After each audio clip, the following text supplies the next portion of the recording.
गंगा के किनारे बसे प्रयागराज का वह दृश्य अलौकिक होता है जब लाखों करोड़ों लोग महाकुंभ में स्नान करने के लिए उमड़ पड़ते हैं। लेकिन क्या आपने कभी सोचा है कि आखिर इस मेले में ऐसा क्या है जो दुनिया भर के लोग खींचे चले आते हैं? क्या यह केवल आस्था का सवाल है या इसके पीछे कोई गहरा रहस्य छिपा हुआ है? इस सवाल का जवाब जानने के लिए वीडियो के अंत तक बने रहिएगा। यह कहा जाता है कि महाकुंभ का आरंभ समुद्र मंथन से हुआ था। देवताओं और असुरों ने मिलकर अमृत प्राप्त करने के लिए समुद्र मंथन किया। जब अमृत का कलश निकला तो उसे लेकर देवता और असुरों के बीच संघर्ष शुरू हो गया। इस संघर्ष के दौरान अमृत की बूंदें धरती पर 4 स्थानों पर गिरी: प्रयागराज, हरिद्वार, उज्जैन और नासिक। इन्हीं स्थानों पर महाकुंभ का आयोजन होता है। कहा जाता है कि इन स्थानों पर अमृत गिरने के कारण यहाँ स्नान करने से मनुष्य के सारे पाप धुल जाते हैं और उसे मोक्ष की प्राप्ति होती है। यह विश्वास सदियों से लाखों लोगों को यहाँ खींचता आ रहा है। लेकिन क्या यह केवल एक धार्मिक कथा है या इसके पीछे कोई अदृश्य ताकत छिपी है? कुछ विद्वान मानते हैं कि कुंभ केवल धार्मिक आयोजन नहीं है, बल्कि इसे पीछे एक गहरा रहस्य वैज्ञानिक तर्क भी छिपा हुआ है। कुंभ के दौरान ग्रह नक्षत्रों की स्थिति ऐसी होती है कि यह मनुष्य के शरीर और मन पर सकारात्मक प्रभाव डालते हैं। गंगा का पानी, जिसे वैज्ञानिक भी चमत्कारी मानते हैं, कुंभ के समय विशेष शक्तिशाली हो जाता है।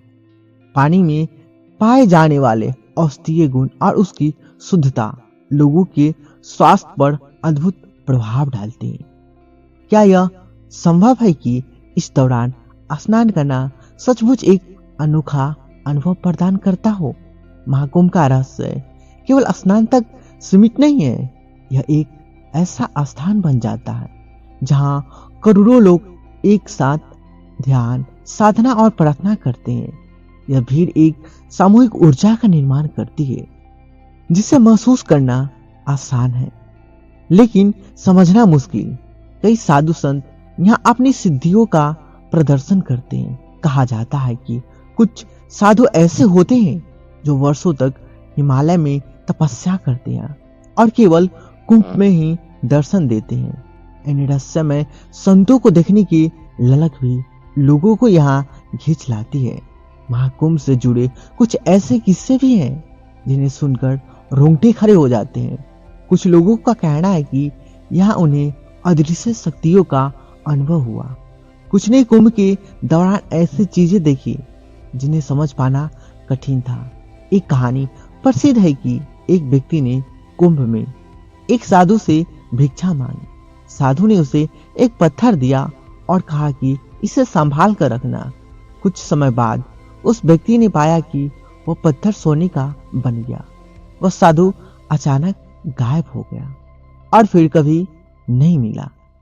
क्या यह केवल एक कहानी है या सच में कुंभ के दौरान कोई अलौकिक शक्ति सक्रिय होती है? आज के समय में महाकुंभ केवल एक धार्मिक आयोजन नहीं बल्कि एक सांस्कृतिक और पर्यटन का केंद्र भी बन गया है। आधुनिकता के बावजूद भी यहाँ वही प्राचीन रहस्य जीवित है जो करोड़ों लोगों को यहाँ खींच लाता है। लेकिन जैसे जैसे भीड़ बढ़ रही है, सवाल उठते हैं कि क्या महाकुंभ अपने मूल उद्देश्य को बनाए रख पाएगा या यह केवल एक परंपरा बनकर रह जाएगा, या इसके रहस्य को समझने की कोशिश की जाएगी। महाकुंभ का रहस्य शायद वही है जो हमारे भीतर छिपा हुआ है: आस्था, जिज्ञासा और एक अदृश्य शक्ति जो महसूस करने की ललक।